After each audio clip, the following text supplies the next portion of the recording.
Welcome to Dance of All Trades. So ngayon, nandito tayo sa Hoi An, Vietnam. Dinaan na rin namin to kasi malapit lang to sa Da Nang, Vietnam. So napakagandang lugar na yun to. So samahan nyo ako ngayon.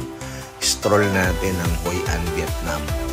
Diba? The ancient town dito nearby Da Nang.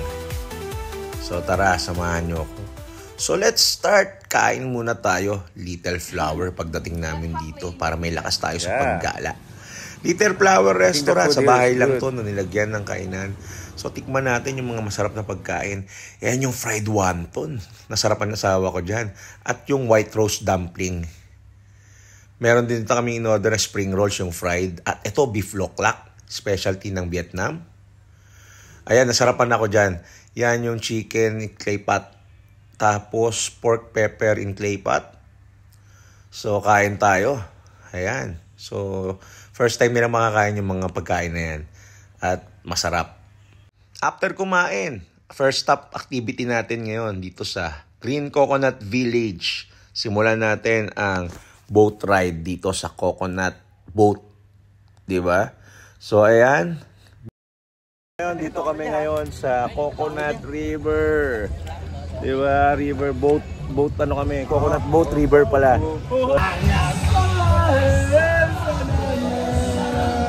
Habang umaandar ng coconut boat, maingay at malakas ang sounds. Diba? Ang ingay. Masaya. Diba? So, sama ko ang aking anak sa isang boat at sa kabila naman yung asawa at kapatid ko. So, ayan po. Nanood kami ng mga show dito. Nag-exhibition sila. At may mga karaoke pa na mag-perform bawat boat na station na ganyan. Diba? So, ikutin natin, makikita natin ang daming mga mini coconut. At ayan, syempre, tinry din namin syempre yung exhibition. Sumakay kami mismo. At yung anak ko nagpilit. Hindi siya natakot dyan, diba? At tuwang-tuwa pa siya. So, napakaganda rito. Kasama na to sa package na binayaran namin. At after nito, pumunta kami sa aming hotel. Napakaganda ng hotel na to. Dito sa Hoi An, malapit sa Asian City. Ito yung M Hotel. Ayan, no? So, ito yung lobby niya. Ang ganda. Very cozy. Siyempre, punta natin yung amenity. Napakaluwag at may magandang swimming pool. Ayan, ho. Siyempre, yung maganda amenity, tignan din natin yung mga kwarto. Ito yung unit namin.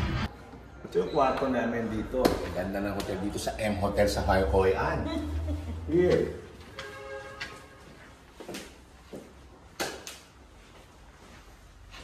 Wow. Look. Here.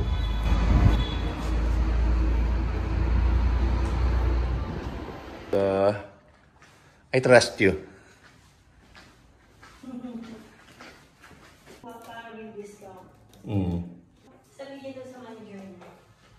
Kasama na sa binayaran namin ang breakfast buffet. Kaya sulit na sulit. In halagang 4,000 plus kasi malaki yung kwarto namin. Pero minimum range dito mga 2,000 pesos. Ayan yung mga pagkain namin dito. Talagang mabubusog ka.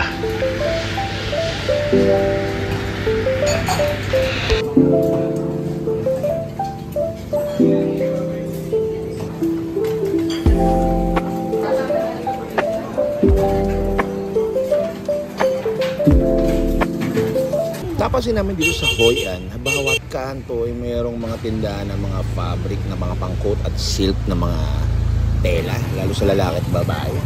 So, nandito na po tayo sa Asian Town ng Hoi An. Ito na po yun. At actually, galing sila sa Baguio.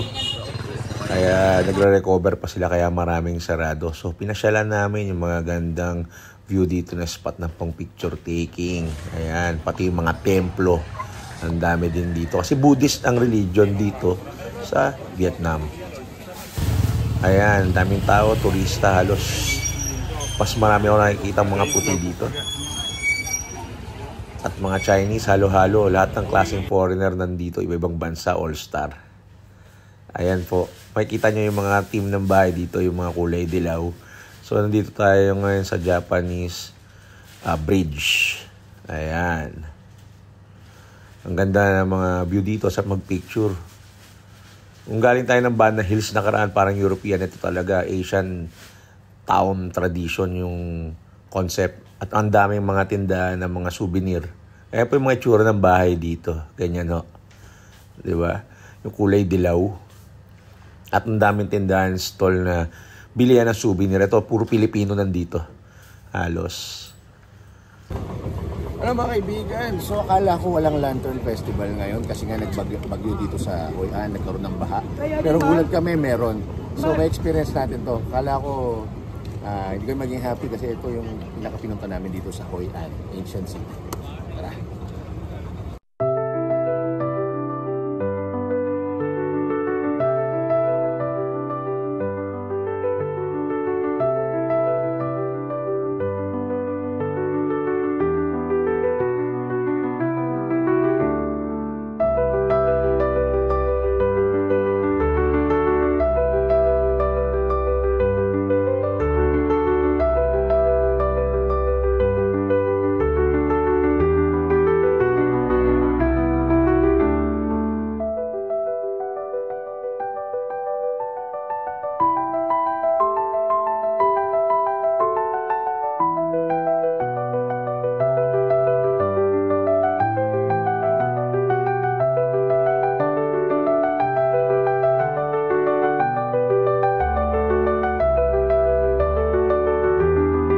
Ayun, natapos din. Ganun lang.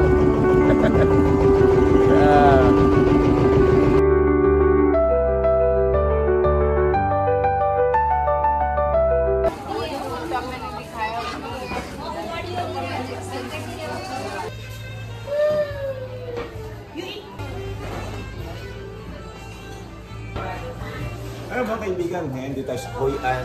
Medyo baha yung ibang lugar kaya talagang hindi natin na-enjoy masyado. Pero at least nagawa natin mga activities. So kain tayo, napakaganda ng ambience naman dito. Tingnan nyo naman, di ba?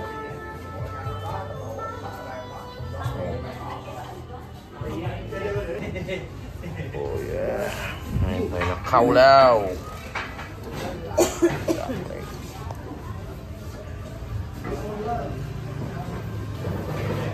And burger dindi.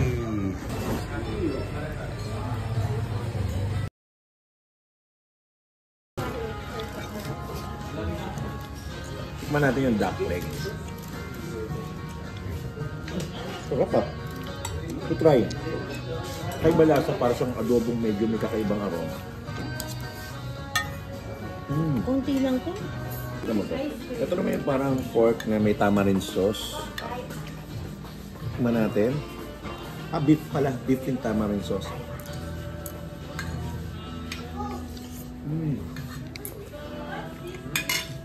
Kaiba.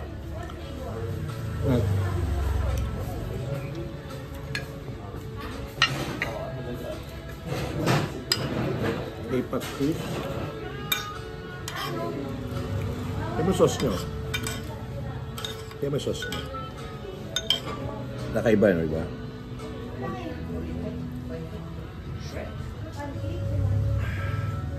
Hindi nga kakaiba yung mga yan. Sabi. Baka yung mga sangkap nila dito sa Vietnam, yung mga wala sa Pilipinas. Wala bawal.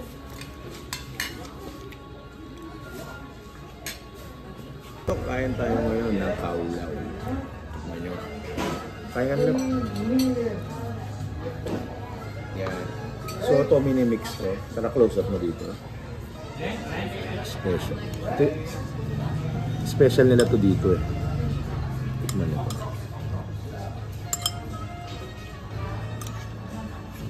Kaiba. So, tikman natin. Ngayon. Noodles like this.